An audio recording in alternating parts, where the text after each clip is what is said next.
আসসালামু আলাইকুম, আমি মেহেদি, বুয়েটের 17 ব্যাচের একজন শিক্ষার্থী। আমি তোমাদের ফিজিক্স কোর্সটি কন্ডাক্ট করব। আজকে আমরা যে টপিক নিয়ে পড়ব সেটা হইতেছে পদার্থবিজ্ঞান দ্বিতীয় পত্রের 8ম অধ্যায়ের একটি টপিক, কম্পটন ইফেক্ট। তো আমরা শুরুতে জেনে নিই কম্পটন ইফেক্ট কী জিনিস। কম্পটন ইফেক্ট হলো যদি একটি শক্তিশালী ফোটন যদি একটি দুর্বল বন্ধন শক্তির ইলেকট্রনকে আঘাত করে, তবে ফোটনটি কিছু শক্তি হারায় এবং ইলেকট্রনটি গতিশক্তি লাভ করে। তো ইলেকট্রনটি গতিশক্তি লাভ করে একটি ভিন্ন পথে রিকয়েলড হয়ে যায়, ঠিক আছে। তো আর ফোটনটি যেটা হয়, ফোটনটি তার শক্তি হারায়, শক্তি হারানোর ফলে তার তরঙ্গ দৈর্ঘ্য বৃদ্ধি পেয়ে যায়, কারণ আমরা জানি কি শক্তি তরঙ্গ দৈর্ঘ্যের ব্যস্তানুপাতিক। তো এই কারণে পূর্বের চেয়ে আঘাতের পরে ফোটনের তরঙ্গ দৈর্ঘ্য বেশি থাকে। তো এই তরঙ্গ দৈর্ঘ্যের যে পরিবর্তনটা হয়, এই পরিবর্তনটাই কম্পটন ইফেক্ট নামে পরিচিত। তো চলো দেখি যে বিজ্ঞানী কম্পটন এই পরীক্ষাটা কিভাবে করে। বিজ্ঞানী কম্পটন ফোটনের পরিবর্তে ব্যবহার করা হইতেছে একটি একবর্ণী এক্স রে এবং আঘাতটি করায় একটি গ্রাফাইট ব্লকের সাথে। আমরা জানি গ্রাফাইট কিসের তৈরি, কার্বন, এবং কার্বনের যোজ্যতা স্তরের ইলেকট্রনের বন্ধন শক্তি অবশ্যই খুবই ক্ষুদ্র হয়। তাহলে চলো একটু ফিগারটা দেখে নিই। ধরো একটি ফোটন, এটা কার্বনের যোজ্যতা স্তরের একটি ইলেকট্রনকে আঘাত করলো। আঘাত করার ফলে যেটা হবে, ইলেকট্রনটা তার পথ থেকে রিকয়েলড হয়ে যাবে, ঠিক আছে, অর্থাৎ একটা গতিশক্তি লাভ করবে। এটা ধরো পূর্বে থেকে আমার যে ফোটনটা আসতেছিল তার সাথে ফাই অ্যাঙ্গেল তৈরি করলো, ঠিক আছে। আর এই যে ফোটনটা, সে তার কিছুটা শক্তি হারাইলো। শক্তি হারানোর ফলে কি হবে, তার তরঙ্গ দৈর্ঘ্য বৃদ্ধি পেয়ে যাবে, কারণটা আমি আগেই বলছি, এবং সে একটা ভিন্ন পথে স্ক্যাটার্ড হয়ে যাবে, ঠিক আছে। তো এই স্ক্যাটার্ড অ্যাঙ্গেলটাকে আমি ডিনোট করলাম থেটা দ্বারা। এখন আমরা যে ক্লাসিক্যাল ফিজিক্স পড়ে আসছি, সেখানে কোনোভাবেই একটা ওয়েভ সংঘর্ষ করতে পারে না। সংঘর্ষ হওয়ার জন্য দুইটা বস্তুর মধ্যে সংঘর্ষ হতে হলে দুইটাকে অবশ্যই পার্টিকেল হইতে হবে। কখনোই একটা ওয়েভ সংঘর্ষে অংশগ্রহণ করতে পারে না। এটা কিসের ধারণা ছিল? আমাদের ক্লাসিক্যাল ফিজিক্স, অর্থাৎ আমরা চিরায়ত ফিজিক্সে যা পড়ে আসছি, কিন্তু ফিজিক্স কিন্তু আর সেখানে নাই। এখন ফিজিক্স হয়ে গেছে মডার্ন। এখানে এখন অনেক কিছুই সম্ভব যেটা আমাদের কল্পনারও বাইরে। তো এখানে আমরা দেখতে পারবো যে একটি আলোর ফোটন সেটি তরঙ্গ ছাড়াও কণা হিসেবেও কাজ করতে পারে, কারণ এটা যদি কণা হিসেবে কাজ না করতো বা পার্টিকেল হিসেবে কাজ না করতো, তাহলে কখনোই এর তরঙ্গ দৈর্ঘ্যের পরিবর্তন হইতো না সংঘর্ষের পরে, ঠিক আছে। তাহলে এখন আমাদের যে জিনিসটা জানা প্রয়োজন, আমি যে জিনিসটা বললাম, ধরো পূর্বে যদি শক্তি থেকে থাকে এইটা E1 এবং পরে যদি শক্তি থাকে E2, তাহলে অবশ্যই E1 গ্রেটার দেন E2 হবে, রাইট? কারণ শক্তি কি কমে গেছে। আচ্ছা, শক্তি যদি কমে যায় তাহলে আমি কি বলতে পারি, ল্যামডা কি হবে? আমি চিহ্নটা উল্টিয়ে দেবো, ঠিক আছে, কারণটা সম্পর্ক হয়েছে ব্যস্তানুপাতিক। সেটাও আমরা দেখবো যখন ইয়ের সূত্র লিখব। তো এখন দেখো এখানে তরঙ্গ দৈর্ঘ্যে একটা শিফট হয়েছে, রাইট? এই শিফটটাই আমরা কম্পটন ইফেক্টের জন্য ক্যালকুলেট করি, ঠিক আছে। তো ডেল ল্যামডার জন্য একটা সূত্র আছে, সেই সূত্রটা আমি তোমাদের ড্রাইভ করে দেখাবো যাতে তোমরা সেটা খুব সহজেই বুঝতে পারো। খালি সূত্র মুখস্থ করে লাভ নাই, ঠিক আছে, সূত্র অবশ্যই বুঝে করতে হবে।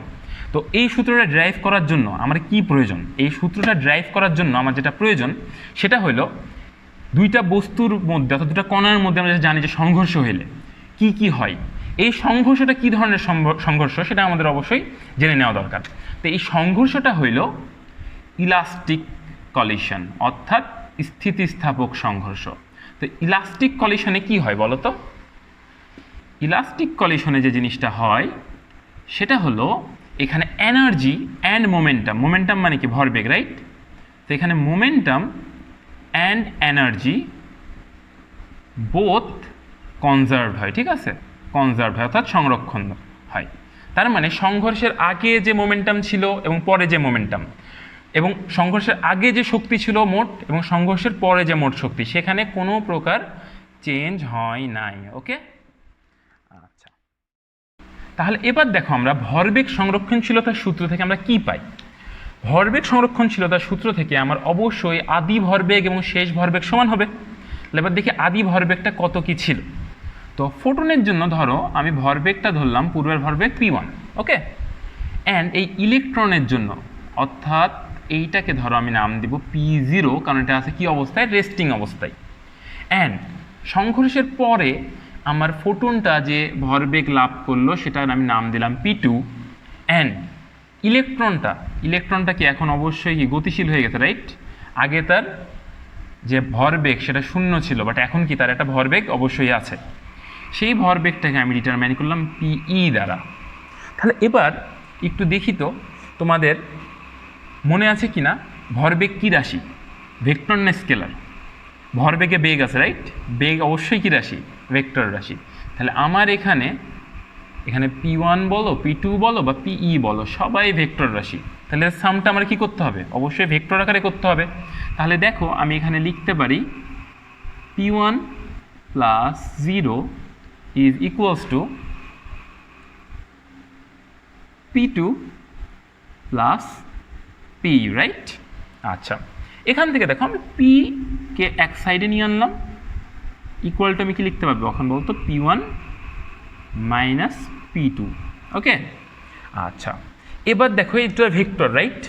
আচ্ছা, ভেক্টরের সামান্তরিক সূত্র থেকে তোমরা যদি জেনে থাকো তাহলে এটা অবশ্যই তোমাদের মনে আছে, আমি শিওর। সো P1 এর ডিরেকশন কোন দিকে, দেখো তো P1 এর ডিরেকশন এই দিকে, রাইট? অ্যান্ড P2 এর ডিরেকশন কোন দিকে, এই দিকে। দুটোর মধ্যে অ্যাঙ্গেল কত, থেটা।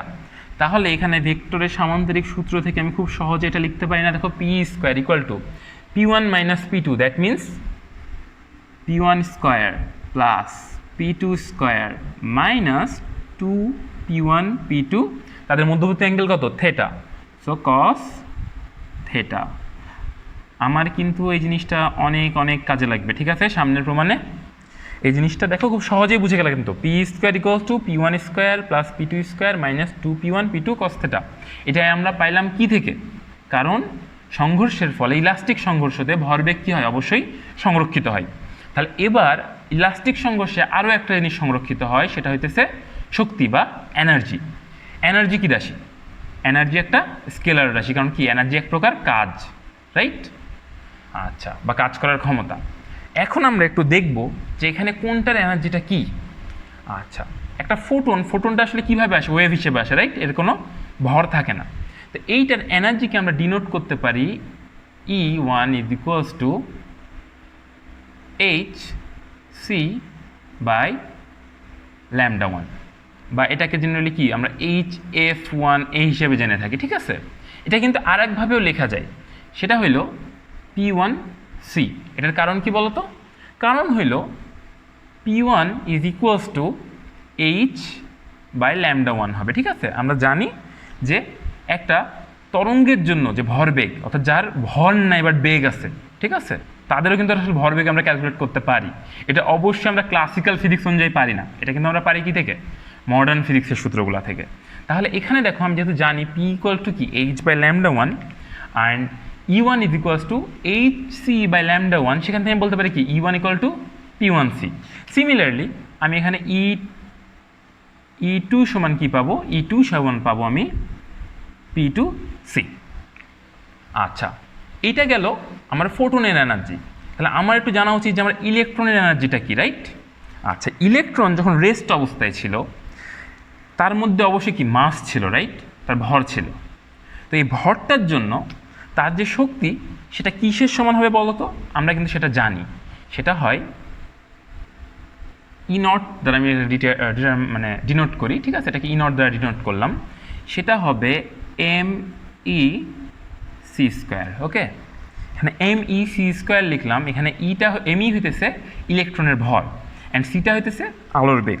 আচ্ছা, এই সূত্রটা তোমরা চিনো না এরকম একজন মানুষও আমি আশা করি না যে সায়েন্সে পড়ে, ঠিক আছে? কারণ এটা হচ্ছে আইনস্টাইনের একটা বিখ্যাত সূত্র, এটা তোমরা অনেক জায়গাতে দেখতে পারো। তোমাদের মধ্যেও কিন্তু আসলে তোমাদের ভরের সাথে সি স্কোয়ার গুণ করলে যে এনার্জিটা হয় সেই এনার্জিটা তোমাদের মধ্যে আছে, ঠিক আছে? তাহলে অবশ্যই তোমরা যত তোমাদের ওয়েট বাড়তেছে, সামনে কুরবানি ঈদ আসতেছে, আশা করি যে তোমাদের এই এনার্জিটা আরও বাড়বে। তো আচ্ছা, এটা গেল সে যখন রেস্টিং অবস্থায় ছিল। আচ্ছা, কিন্তু যখন সে গতিশীল হলো তার মধ্যে কি শুধু MEC স্কোয়ার বা MC স্কোয়ার এই এনার্জিটাই থাকবে, তার মধ্যে এনার্জি আরও বৃদ্ধি পাবে? খুবই স্বাভাবিক, তার মধ্যে যে পটেনশিয়াল এনার্জি ছিল বা রেস্টিং অবস্থায় যে এনার্জি ছিল তার সাথে তার গতিশক্তিটাও অ্যাড হবে, রাইট? তাহলে সেখান থেকে আমি পরের যে এটাকে আমি ডিনোট করলাম ধরো ই দ্বারা সেখান থেকে আমি মানটা এবার লিখে ফেলি, ঠিক আছে? এইটার মানটা কিছুটা জটিল, আমি একটু লিখলে হয়তো তোমরা বুঝতে পারবা। কে আমি আসলে লিখতে পারি E0² অর্থাৎ এর মধ্যে পটেনশিয়াল এনার্জিটা পূর্বে ছিল, অবশ্যই গতিশীল হওয়ার পর্যন্ত পটেনশিয়াল এনার্জিটা সেম নাই, কারণ কি বলতো, গতিশীল হইলে কি হয়, ভর কি স্থির থাকে, এককালে থাকতো, অর্থাৎ আমরা এককালে যখন পড়তাম ক্লাসিক্যাল ফিজিক্স তখন আমরা ধরে নিয়েছিলাম কি ভর একটা কনস্ট্যান্ট জিনিস, কিন্তু আমরা মডার্ন ফিজিক্স অলরেডি পড়তেছি, সুতরাং ভর কিন্তু এখানে আর কি নাই, কনস্ট্যান্ট নাই। তো সুতরাং এখানে আমি যে টোটাল এনার্জিটা বের করব এখন, অর্থাৎ এর স্থিতি শক্তি অ্যান্ড গতিশক্তির যে সাম, সেটার সূত্রটা হইল E0² প্লাস P² C², ঠিক আছে? আচ্ছা, এই সূত্রটা তোমাদের কাছে সামান্য একটু জটিল মনে হতে পারে, তো এই সূত্রটা মনে রাখার জন্য একটা সহজ টেকনিক তোমাদের বলে দিই। তোমরা এই সূত্রটা মনে রাখার জন্য টোটাল এনার্জিকে পিথাগোরাসের অতিভুজ কল্পনা করবা, ঠিক আছে? এটা কিন্তু জাস্ট তোমাদের মানটা সহজে মনে রাখার জন্য। তাহলে এইখানে পিথাগোরাসের অতিভুজটা যদি আমার টোটাল এনার্জি হয়, এখানে আমি লম্ব বরাবর নিব হইতেছে তার স্থির অবস্থায় বা রেস্টিং এনার্জিটাকে, ঠিক আছে? অ্যান্ড তার ভূমিতে নিব হইতেছে আমি তার যে গতিশক্তি, সেটাকে গতিশীল হওয়ার পর যে শক্তিটা লাভ করলো। তাহলে এখন বলো তো পিথাগোরাসের সূত্র থেকে ইজিলি এটা বলতে পারবে না? আচ্ছা, যদি এখন মনে করো যখন তার মধ্যে কি ছিল না, কোনো ভরবেগ ছিল না, অর্থাৎ সে গতিশীল ছিল না, তখন ব্যাপারটা কেমন ছিল বলতো? তখন নিশ্চয়ই এটা 0 ছিল। তখন দেখো তো আমি এটা লিখছি না যে আমার টোটাল E0 কি mc² এর সমান। আচ্ছা, আবার সিমিলারভাবে যখন কি হয়, E0টা ধীরে ধীরে কমতে থাকবে, ঠিক আছে? অর্থাৎ ভরটা ধীরে ধীরে কি নাই হতে থাকবে, এক সময় ধরে কি হবে, ভরই থাকে না, যেমন ওয়েভের, যেমন আমি E1 এর ক্ষেত্রে বের করলাম, তখন কি হবে বলতো, টোটাল এনার্জিটা ভূমির সমান হয়ে যাবে না? এইটা কি যখন E0 অবস্থায় ছিল, অর্থাৎ এর মধ্যে এখন কি শুধু স্থির, অর্থাৎ তার মধ্যে কি আছে, শুধু মাস আছে, তার মধ্যে কোনো কি নাই, ভরবেগ নাই। অ্যান্ড এই ক্ষেত্রে এটা কি বলতো, এর মধ্যে এখন কি কোনো মাস নাই, এর মধ্যে শুধু ভরবেগ আছে, ঠিক আছে? এখন আমরা এই সবগুলোকে মিলায়ে টোটাল এনার্জির যে সংরক্ষণশীলতা, সেই সূত্রটার মাধ্যমে প্রুফ করে দিব যে আমার মানে λ2 অ্যান্ড λ2 এর মধ্যে যে ডিফারেন্স, অর্থাৎ কম্পটনের এই ইফেক্টটার পরে আমার টোটাল যে শিফটটা হয় তরঙ্গের দৈর্ঘ্যে, সেটা কি। ওকে, চলো এবার দেখে নিই শক্তির সংরক্ষণশীলতার সূত্র থেকে আমরা কি পাই। সেখান থেকে আমরা যেটা পাই, পূর্বের শক্তি কি ছিল, E1 plus E0 is equals two E2 plus EE, right? আচ্ছা, তাহলে এবার চলো দেখে নেওয়া যাক E1 এর মান কত। আমি লিখে রাখছি কিন্তু এগুলো সব, ঠিক আছে, আগে যেটা লিখছিলাম P1C প্লাস এটা E0ই রেখে দিলাম, এখান থেকে কি পাই, এটা হইতেছে E2 সমান P2C প্লাস E সমান কি, E সমান হইতেছে আমার সেই বড় মানটা, যেটা মনে রাখার একটা সহজ টেকনিক শিখাই দিছি, E0² plus P² C², right? এটা এখন মনে থাকার কথা, পিথাগোরাসের কথা চিন্তা করলে এই সূত্রটা মনে চলে আসবে, ঠিক আছে? আচ্ছা, এবার যে কাজটা করব, এই জিনিসটাকে এক সাইডে রাখবো অ্যান্ড এগুলা সবকে এক জায়গাতে নিয়ে আনবো। সেখানে তাহলে আমি যে কাজটা করতে পারবো, E0 প্লাস এখানে C কমন নিলে দেখো P1 মাইনাস P2 চলে আসে, ঠিক আছে, equal to √over E0² plus P² C²। আচ্ছা, তোমাদের হয়তো এখানকার সূত্র প্রমাণটা তেমন একটা কাজে লাগে না, কিন্তু সূত্র প্রমাণ যদি তোমরা না জানো, তাহলে কিন্তু তোমরা কখনোই মূল ম্যাথ যখন তোমাকে একটু ঘুরাই দিবে, একটু ভাষা চেঞ্জ করে দেবে, তখন আর তুমি পারবা না, স্পেশালি অ্যাডমিশনে যে খাবার ধরা। তো এখন যে কাজটা করবো, এখানে বর্গ করে দেবো পুরাটার পর, ঠিক আছে? তো E0² plus C² into P1 minus P2 তারপর whole square plus 2 into E0 C P1 minus P2 equals to okay E0² plus P² C²। এখান থেকে দেখো তো বাদ যায় কি, এখান থেকে আমার এই জিনিসটা বাদ যায়, ঠিক আছে? এখন আমি যে কাজটা করব, C² দ্বারা গোটাটাকে ভাগ করে দেব। গোটাটাকে ভাগ করে দিলে যেটা হয়, এখানে C² দ্বারা ভাগ দিয়ে P1 মাইনাস P2², এটা সূত্র আশা করি তোমাদের বলা লাগবে না, ঠিক আছে? এটা অনেক ছোটোবেলা থেকে পড়তেছো। P1² plus P2² minus 2P1 P2 plus, আচ্ছা এখানে C দ্বারা ভাগ গেছে, C² দ্বারা ভাগ গেছে, তাহলে কি একটা C কাটা গেছে, আবার divided by C, so 2E0 into P1 minus P2 divided by C is equals to শুধু কি PE স্কয়ার, রাইট? আচ্ছা, এবার একটু মনে করে দেখো তো, PE স্কয়ার সমান একটা জিনিস আমি কি পাইছিলাম ভরবেগের সংরক্ষণশীলতার সূত্র থেকে, ঠিক আছে? আচ্ছা, তাহলে আমি কি সেটা লিখে ফেলতে পারি? সেটা লিখে ফেলতে তো আমার কোনো বাধা নাই। আমি PE স্কয়ারের জায়গাতে এখন কি লিখব? PE স্কয়ারের জায়গাতে এখন আমি লিখব P1 square plus P2 square minus 2P1 P2 cos theta. আচ্ছা, এবার দেখো আমি অনেক কিছু কাটাকাটি করে ফেলতে পারি। এই পাশেও P1 স্কয়ার আছে, এই পাশেও P1 স্কয়ার আছে, বাদ P2 স্কয়ার আছে, P2 স্কয়ার আছে। সূত্র যতই বড় দেখাক, আমি খালি একটা করে ভাঙতেছি, একটা করে বাদ দিতেছি, তো তোমাদের টেনশনের কিছু নেই। এখন আমি যে কাজটা করব তোমাদের আরও সুবিধার্থে, আমি এখন P1 P2 এখানে একটা টার্ম আছে, এখানে একটা টার্ম আছে, এই টার্মগুলোকে এক জায়গাতে নিয়ে যাব। ওকে, আচ্ছা, এই টার্মগুলোকে এক জায়গাতে নিয়ে যাই, আর 2E0 বাই সি আছে এখানে আর কি, এই জিনিসটাকে এক জায়গায় রেখে P1 মাইনাস P2কে ওদিকে নিয়ে চলে আসি। আচ্ছা, ভালো কথা, তার আগে একটা জিনিস খেয়াল করো যে এখানে সব জায়গাতে 2 আছে, 2 রাখার আমার কোনো প্রয়োজন আছে? 2কে আমি এখন বাদ দিয়ে দিই সব জায়গা থেকে, গোড়াটা থেকে বাদ দিয়ে দিলে তো আমার কোনো মানের চেঞ্জ হয় না। তাহলে আমি এখন P1 P2 যেই জায়গাতে আছে সেগুলোকে এক জায়গাতে নিয়ে আনি। আচ্ছা, এক জায়গাতে নিয়ে আনলে যেটা হবে, আমি এইটাকে এই পাশে পাঠাই। আচ্ছা, তাহলে এখানে E0কে আগে ভেঙে ফেলি। E0 সমান আমি কি জানি বলতো? ME C square. এটাও দেখো এখানে আমি লিখে রাখছি, তোমাদের বুঝতে কোনো সমস্যা হওয়ার কথা না, কারণটা কি রেস্টিং অবস্থায় এনার্জি, অর্থাৎ পটেনশিয়াল এনার্জি, যে কোনো যার মধ্যে ভর আছে, যে কোনো বস্তুর মধ্যে ভর আছে তার মধ্যে এনার্জিটা অবশ্যই আছে। So ME C square divided by C into P1 minus P2 is equals to, আচ্ছা এইবারে যদি মাইনাসটা চলে যায়, মাইনাস P1 P2, তাহলে পরে কী হয়ে যাবে? প্লাস হয়ে যাবে। আমি P1 P2 কমন নিয়ে নিই আগেই, তাহলে এখানে কি 1 জাস্ট প্লাস, আর এখানে কি আছে? Minus, so 1 minus cos theta. আশা করি তোমরা তোমাদের পরিচিত কিছু একটা জিনিস দেখতে শুরু করছো। আচ্ছা, তো এবার দেখো আমি যে কাজটা করব সেটা হইল M0 বাই সিকে ওই পাশে নিয়ে যাব, ঠিক আছে? এমই বাই সি স্কোয়ার, তো সি সি একটা কেটে যেটা থাকবে সেটাতে শুধু সি। আচ্ছা, তাহলে এখান থেকে দেখো এখানে খালি মানে বাকি থাকলো কি এমসি, এমসিটাকে ওই পাশে নিয়ে যাই, P1 P2কে এই পাশে নিয়ে আসি, তাহলে দেখো কি হয়, সেটা হইলো P1 মাইনাস P2 এই পাশে চলে আসছে, মানে কি দুইটার নিচেই P1 P2 দ্বারা এখন ভাগ, রাইট? আচ্ছা, ইকুয়ালস টু এই পাশে এখন কি আছে একটু খেয়াল করে দেখি, এই পাশে যেটা আছে সেটা হলো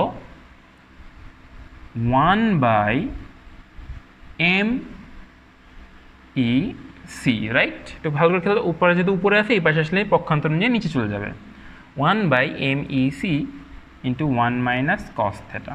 আচ্ছা, এবার একটু ভালো করে খেয়াল করলে দেখো এখানে P1 P1 কাটা, P2 P2 কাটা। আমি একটু ভুল করে 1ই কেটে দিছি, আমি আবার ঠিক করে 2টাকে কেটে দিই, ঠিক আছে? মানে P2 P2 কাটা, P1 P1 কাটা, তাহলে এখানে থাকলো কি 1 বাই P2 1 বাই P1। এখন আমার একটা কাজ খালি করতে হবে, বোথ সাইডকে এইচ দ্বারা মাল্টিপ্লাই করতে হবে, ঠিক আছে? বোথ সাইডকে এইচ দ্বারা মাল্টিপ্লাই করতে হবে। আচ্ছা, এইচ দ্বারা মাল্টিপ্লাই কেন করলাম সেটা একটু এই পাশের কাছ থেকে বুঝতে পারবো। H by P2, H by P2, এখান থেকে পক্ষান্তর করো, এইচ বাই P2 সমান কী হবে? Lambda 2, right? H by P2 সমান ল্যামডা 2। তাহলে এখান থেকে দেখো আসলে আছে কি H by P2 minus H by P1 is equals to H by M E C, বা এটাকে এমসি বললাম আমি, ঠিক আছে? এটা কি ইলেকট্রন যে কোনো চার্জিত বস্তু হলে যেটা হবে, ইন্টু 1 মাইনাস কস থিটা।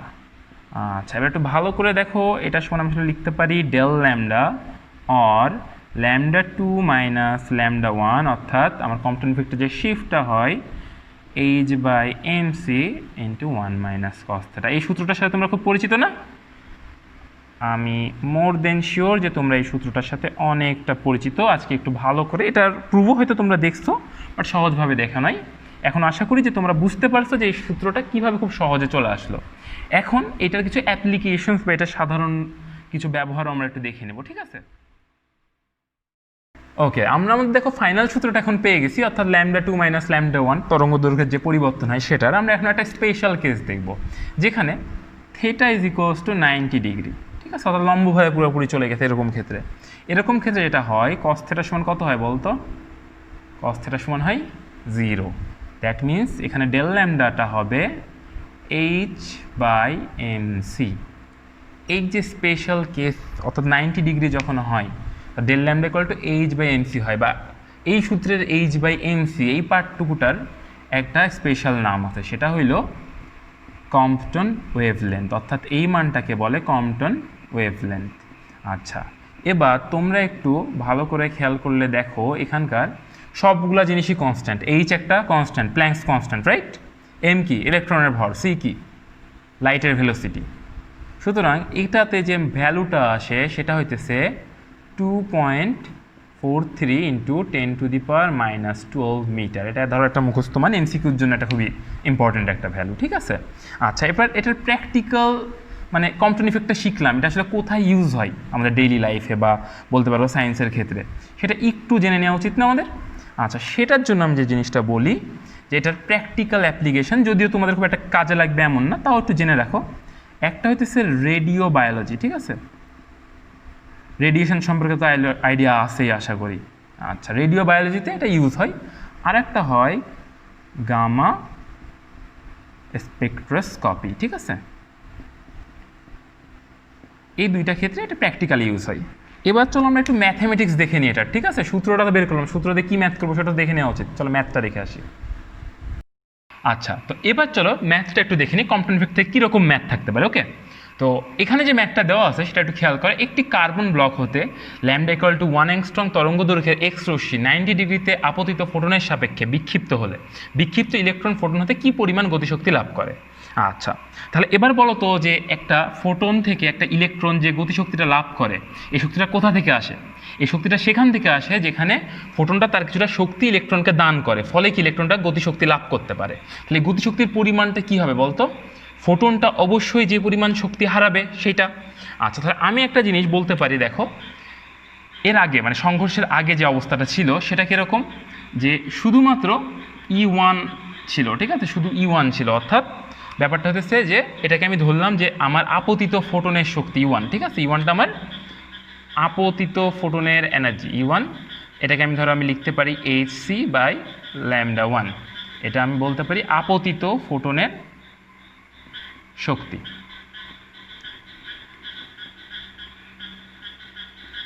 ওকে, আচ্ছা, এবার দেখো এইটা ইকুয়াল টু কী হবে? এটা দুই ভাগে ভাগ হয়ে যাবে। একটা হচ্ছে যে মানে যে শক্তিটা ইলেকট্রনটাকে গতিশীল করবে সেটা হচ্ছে কি ইলেকট্রনের গতিশক্তি, আর এর বাদ বাকি যেটা থাকবে সেটা হচ্ছে ফোটনের যেটা বিক্ষিপ্ত হবে সেই ফোটনের শক্তিটা।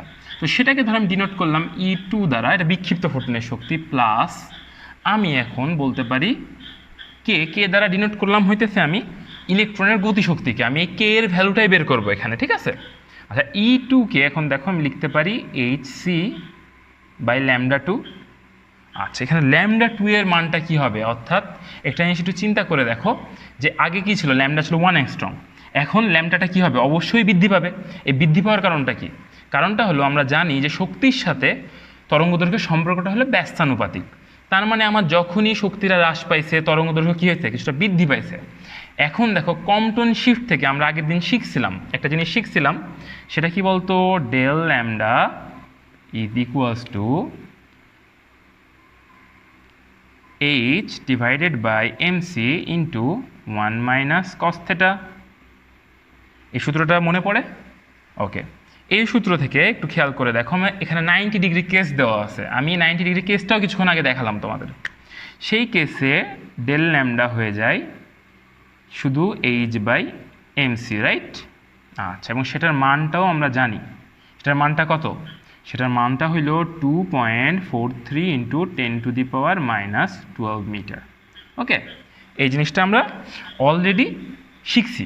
আচ্ছা, এবার তাহলে একটু দেখে নেওয়া যাক যে এটাকে আমি কী লিখতে পারি। λ2 সমান আসলে কী লিখতে পারি? এখানে আমি সরাসরি লিখি E1, that means hc/λ1 equal to E2, that means hc/λ1 plus del lambda. এটা কেন লিখলাম বলো তো? এটা এই কারণে লিখলাম যাতে হইতেছে আমার যে পরিমাণ তরঙ্গ দৈর্ঘ্যে শিফট হয়েছে তার মানে কি সেটাই বৃদ্ধি পাইছে λ1 এর চেয়ে। আচ্ছা, তো এর সাথে যোগ করলে পাবো আমি আমার গতিশক্তিটা, ইলেকট্রনের গতিশক্তিটা যোগ করলাম। এখন ইলেকট্রনের গতিশক্তিটা সমান আমি কি লিখতে পারি বলো তো? এটা সমান লিখতে পারি hc by lambda 1 minus hc by lambda 1 plus del lambda. এখন একটু ভালো করে খেয়াল করে দেখো তো, আমার কাছে এগুলো সবগুলোর মান দেওয়া আছে না? এইচ এর মান আমরা জানি, রাইট? এইচ কি? Planks constant. এর মান কত হবে বলতো? এইচ, এটা সবার জানার কথা। Okay, 6.63 into 10 to the power -34 joule second. Okay, আচ্ছা। এরপর সি তো এটা সবাই জানো, 3 into 10 to the power 8 metre per second. আচ্ছা, তাহলে এখানে ল্যামডা 1-এর ভ্যালুটা দেওয়া আছে 1 অ্যাংস্ট্রম। দ্যাট মিনস ল্যামডা 1টা কত দেওয়া আছে আমরা বলতো? ল্যামডা 1-এর মান দেওয়া আছে 1 into 10 to the power -10 metre. Okay, এখন আমি এখানে সবগুলোর কি ভ্যালু বসাই দেবো। ধর আমি এইচসিটা কমন যদি নিই, এইচসি কমন নিলে কি হবে? 6.63 into 10 to the power -34 joule second into c মানে কি 3 into 10 to the power 8 metre per second. Okay, এই জিনিসটা যদি আমি কমন নিই তাহলে এখানে অবশ্যই থেকে কি 1 by lambda 1 by 1 into 10 to the power -10 metre. Okay, আচ্ছা, এখান থেকে আমি বিয়োগ দিব কি? এখান থেকে আমি বিয়োগ দিব হইতেছে 1 divided by 1 into 10 to the power -10 প্লাস এখানে আবার কী যোগ হবে? ডেল ল্যামডাটা যোগ হবে, রাইট? এটার মানে আমি অলরেডি জানি বিশেষ কেসের জন্য 2.43 ইন্টু 10 টু দি পাওয়ার -12। আচ্ছা, এই পুরা পার্টটা যদি আমি কমপ্লিট করি, আচ্ছা, এটা আমি এখন কী করবো বলতো? ক্যালকুলেটর ইউজ করে বসাবো, ঠিক আছে? আচ্ছা, ক্যালকুলেটর আমি মানগুলো বসাই। আমি যে মানটা পাইলাম সেটা হইতেছে 4.73 into 10 to the power -17 joule. Okay, আচ্ছা, এটা দেখো না অনেক ছোটো মান। এই ছোটো মানকে আমি ইলেকট্রোভোল্টে কনভার্ট করে লিখতে পারি। সেটার জন্য কী করতে হয় বলতো? 1 ইলেকট্রোভোল্ট সমান কত joule? 1.6 into 10 to the power -19 joule. সেটা দ্বারা যদি এখন ভাগ করে দিই তাহলে যে ভ্যালুটা আসবে, আমি একটু করে দেখি। 4.73 into 10 to the power -17 divided by 1.6 into 10 to the power -19, এটা করলে যেটা আসে সেটা হইতেছে 295.625 ইলেকট্রোভোল্ট। এটাই কিন্তু আমার অ্যান্সার। আচ্ছা, তোমরা কি ম্যাথটা বুঝতে পারছো? আশা করি বুঝতে পারার কথা, কারণ কম্পটন ইফেক্টের আমি একটু রিভিউ করে দিই, তাহলে হয়তো এই ম্যাথটা আরও ক্লিয়ার হয়ে যাবে তোমাদের কাছে। কম্পটন ইফেক্টের শুরুতে আমরা যে জিনিসটা শিখলাম, যদি একটি শক্তিশালী ফোটন একটি ইলেকট্রনকে আঘাত করে তবে ইলেকট্রনটা কিছু গতিশক্তি লাভ করে এবং ফোটনটা তার কিছু শক্তি হারায়। তার কিছু শক্তি হারানোর ফলে তার কি হয়? তরঙ্গদৈর্ঘ্যটা বৃদ্ধি পায়, কারণ তরঙ্গদৈর্ঘ্যের সাথে শক্তির সম্পর্কটা ব্যস্তানুপাতিক। এই কারণে তরঙ্গদৈর্ঘ্যের যে বৃদ্ধি পাওয়ার ঘটনা, এটাকে আমরা কম্পটন ইফেক্ট হিসেবে জানি, এবং যে পরিমাণ তরঙ্গদৈর্ঘ্যটা বৃদ্ধি পায় এটাকে আমরা বলি কম্পটন শিফট। আচ্ছা, এই শিফটের ক্যালকুলেশন থেকে দেখো আমি আসলে বের করতে পারলাম যে ফোটন থেকে ইলেকট্রনটি কী পরিমাণ গতিশক্তি লাভ করলে, এটা আমি এখান থেকে ক্যালকুলেট করলাম। আচ্ছা, তো তোমাদেরকে সূত্রটা আমি ড্রাইভ করে দেখাইছি। সূত্রটা ডেরিভেশন করা তোমাদের অনেকের কাছে জটিল মনে হয়, কিন্তু একটু সহজভাবে চিন্তা করলে দেখো, তোমরা অলরেডি ক্লাসিক্যাল ফিজিক্সে যখন সংঘর্ষের ক্ষেত্রে, স্থিতিস্থাপক সংঘর্ষের ক্ষেত্রে ম্যাথগুলো করছো, তখন কী করো বলতো? প্রথমে ক্যালকুলেট করো যে এটার ভরবেগ সংরক্ষণশীল। এখানেও আমি সেম কাজ করছি, প্রথমে ক্যালকুলেট করছি এটার ভরবেগ সংরক্ষণশীল। সেখানে যে ব্যাপারটা আমি অ্যাপ্লাই করছি, যেহেতু ভরবেগ একটি ভেক্টর রাশি, তোমরা ভেক্টরও শিখছো, আমি সেখানে দেখো তোমাদের ভেক্টরের কনসেপ্টটা ইউজ করছি, অর্থাৎ ভেক্টরের সূত্রটা ইউজ করছি। এরপর যেটা ছিল যে শক্তি সংরক্ষণশীল, সেখানে শক্তির মান আমি অলরেডি বের করছি মডার্ন ফিজিক্সের আগের অংশগুলোতে, সেখান থেকে আমি সরাসরি ইউজ করতে পারছি, ঠিক আছে? শক্তি সংরক্ষণশীলতার সূত্রটা ইউজ করার পর আমি দুটাকে কম্বাইন করলে দেখো খুব সহজেই কম্পটন শিফটের ভ্যালুটা চলে আসে, তোমাদের কিন্তু অত জটিলতায় পড়তে হয় না। আচ্ছা, এরপর তোমার কম্পটন শিফটের যে সূত্রটা থেকে আমরা আগের দিন শিখছিলাম কি, H/mc ইন্টু 1 - cos θ, এই সূত্রটা অ্যাপ্লাই করলে তোমাদের আর কি বেশিরভাগ ক্ষেত্রে যে ধরনের ম্যাথমেটিক্সগুলো দেয়, সেটা আর কি সৃজনশীলের জন্য হোক, এমসিকিউর জন্য হোক, বা কোনো অ্যাডমিশনের জন্য হোক, সেগুলো সবই কিন্তু তোমরা সলভ করতে পারবা। আচ্ছা, তাহলে আশা করি যে তোমরা এই জিনিসটার কনসেপ্ট পুরোপুরি বুঝতে পারছো। তারপরেও যদি কম্পটন ইফেক্ট নিয়ে কোনো কোশ্চেন থাকে তাহলে অবশ্যই তোমরা কমেন্টে জানাবা, এবং যদি মনে করো যে অন্য কোনো টপিক নিয়ে আমাদের সামনে ক্লাস আসবে, ফ্রি ক্লাসেস, তোমাদের যদি কোনো সাজেশন থেকে চাওয়া থাকে যে আমরা এই টপিকের ফ্রি ক্লাসগুলো চাই, তাহলে সেটাও আমাদেরকে কমেন্টে বা ইনবক্সে করে জানাইতে পারো। আমরা তাহলে ওই টপিকটা একটু দেখাই দেবো ফ্রি ক্লাসে। ফ্রি ক্লাসগুলো একটু সংক্ষিপ্ত হয়, এই জন্য আমরা হচ্ছে যে সবগুলো কন্টেন্ট একসাথে কভার করতে পারি না, ছোটো ছোটো টপিকে কভার করতেছি। বাট আমাদের যেটা ডিটেলড কোর্স হবে সেখানে আমরা সম্পূর্ণটাই কভার করবো, লাইক প্রত্যেকটা টপিক আরও এলাবোরেটলি আরও একাধিক ম্যাথ সলভ করে দেবো, ঠিক আছে? তো যাই হোক, ভালো থাকো, স্টে হোম, স্টে সেফ।